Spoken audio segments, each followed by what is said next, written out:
Praise the lord, హల్లెలూయా. మన ప్రభువును రక్షకుడైన యేసుక్రీస్తు నామములో మీ అందరికీ శుభములు తెలియజేస్తున్నాను. అందరు బాగున్నారు కదా? మరొకసారి మిమ్మల్ని, మీ కుటుంబాన్ని దేవుడు దీవించాలని మనస్ఫూర్తి కోరుకుంటున్నాను. దేవుడు మిమ్మల్ని దీవించునుగాక. మంచిది, రండి దేవుని యొక్క వాక్యానందం. దేవుడు ఈ రోజున చిన్న అంశం ద్వారా దేవుడు మనతో మాట్లాడిన ఆశ కలిగి ఉన్నాడు. ఈరోజు పరిశుద్ధాత్మ దేవుడు మనతో మాట్లాడుకున్న అంశం ఏంటంటే తెలుసా? నేను నిన్ను రక్షించదను. దేవునికి మహిమ కలుగునుగాక. పరిశుద్ధ గ్రంథము నుంచి అపోస్తలుడైన పౌలు రోమీయులకు రాసిన పత్రిక 10వ అధ్యాయం 9వ వచన మాటని మనము చదువుకుందాం.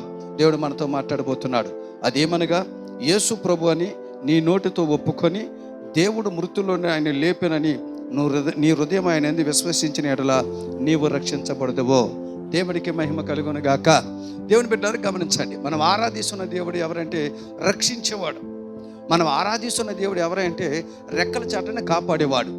మనం నమ్మిన దేవుడు, మనం ఎదురు చూస్తున్న దేవుడు ఎలాంటి వాడు అంటే ఆపదొచ్చినప్పుడు, ఆపత్కాలంలో మన ఆదుకునే దేవుడు. అందుకే ఈ రోజున వాక్యం వింటున్న మీతో దేవుడు చెప్తున్నాడు, నేను నిన్ను రక్షిస్తా. ఎవరిని రక్షిస్తాడు? ఎవరిని రక్షిస్తాడు అని మనం పరిశీలన చేస్తే పరిశుద్ధ గ్రంథంలో ఒక మాట ఉంది. మత్తయి సువార్త 10వ అధ్యాయం 22వ వచన మాట ఏంటంటే, ఎవరైతే అంతం వరకు సహిస్తారో వారిని తప్పక దేవుడు రక్షించునగాక. ఈ రోజున చాలామంది దేవుని బిడ్డలు గమనించండి, దేవుడు రక్షించేవాడే. కొంతమంది సమస్య వచ్చినప్పుడు, ఇబ్బంది వచ్చినప్పుడు సహనాన్ని కోల్పోతున్నారు, నిరీక్షని కోల్పోతున్నారు. సహనాన్ని, నిరీక్షను కోల్పోయి దేవుడి నుంచి తొలగిపోతున్నారు.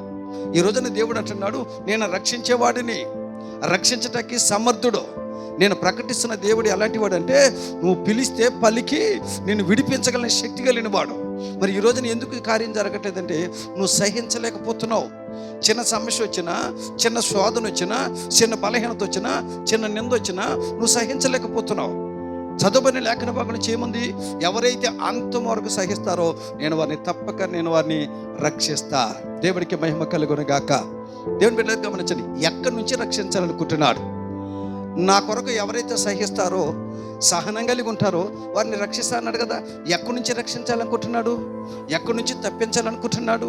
ఎక్కడి నుంచి దేవుడు విడిపించాలనుకుంటున్నాడు అంటే 2-3 విషయాలు చెప్తాను నేను, జాగ్రత్తగా గమనించండి. ఆయన మనం ఎక్కడి నుంచి తప్పించాలనుకుంటున్నాడు తెలుసా? ఎక్కడి నుంచి మనం రక్షించాలనుకుంటున్నాడు తెలుసా? మొదటి మాట, పరిశుద్ధ గ్రంథం ఉన్నటువంటి మాట ఏంటో తెలుసా అండి? రోమీయులకు రాసిన పత్రిక 5వ అధ్యాయం 9వ వచన మాట ఏంటో తెలుసా అండి?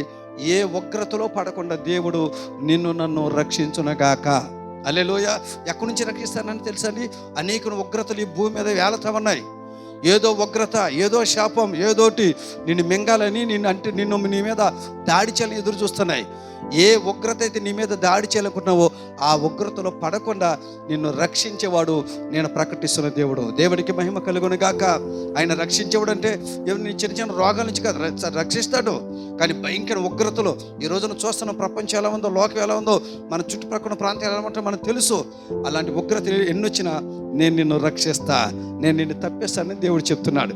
రెండవ మాట, ఎక్కడి నుంచి తప్పిస్తాడో తెలుసా? ఎక్కడి నుంచి రక్షిస్తాడో తెలుసా? బైబిల్లో చెప్తున్న మాట, కీర్తన గ్రంథం 22వ అధ్యాయం 21వ వచనంలో మాట ఏంటి తెలుసా అండి? సింహపు నోటలో నుండి నిన్ను రక్షిస్తా. హల్లెలూయా. రెండోది, ఎక్కడి నుంచి రక్షిస్తాడంటే అండి, సింహపు నోటిలో నుండి. సింహపు నోటిలో పడకుండా. సింహపు నోరు అంటే ఏంటంటే, గర్జించు సింహములు వీధి వీధికి ఎవరిని మృంగిదమని ఈ లోకన దృష్టిని తిరుగుతామన్నాడు.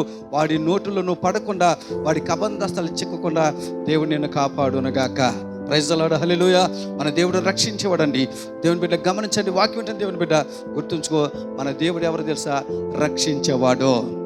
ఎప్పుడు రక్షిస్తారో తెలుసా? ఎవరిని రక్షిస్తారో తెలుసా? ఎవరైతే అంతం వరకు సహిస్తారో, సహనం కలిగి ఉంటే వారిని తప్పక రక్షిస్తాడు.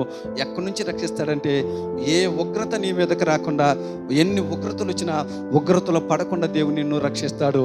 రెండవది, ఎక్కడి నుంచి రక్షిస్తాడో తెలుసా? సింహపు నోటిలో పడిపోకుండా, సింహపు నోటిలో నుంచి దేవుడు నిన్ను రక్షించునుగాక. హల్లెలూయా. ధైర్యంగా ఉండు, దేవుని స్తుతించు, దేవుని వైపు చూడు. సమస్తమైనటువంటి గలిబి నుంచి దేవుడు రక్షించి దీవించునుగాక. ప్రార్థన చేసుకుందాం. ప్రేమ కలిగిన మా తండ్రి, కృప కలిగిన దేవాన్ని స్తోత్రాలు. ఈరోజు వాక్యం ద్వారా మీరు మాట్లాడారు. నేను నిన్ను రక్షిస్తానని చెప్పారు. ఎవరిని రక్షిస్తారో చెప్పారు. ఎవరైతే సహనం కలిగి ఉంటే వారిని రక్షిస్తానన్నావు. నేను ఎక్కడి నుంచి రక్షిస్తానని మీరు మాట్లాడారు ప్రభా.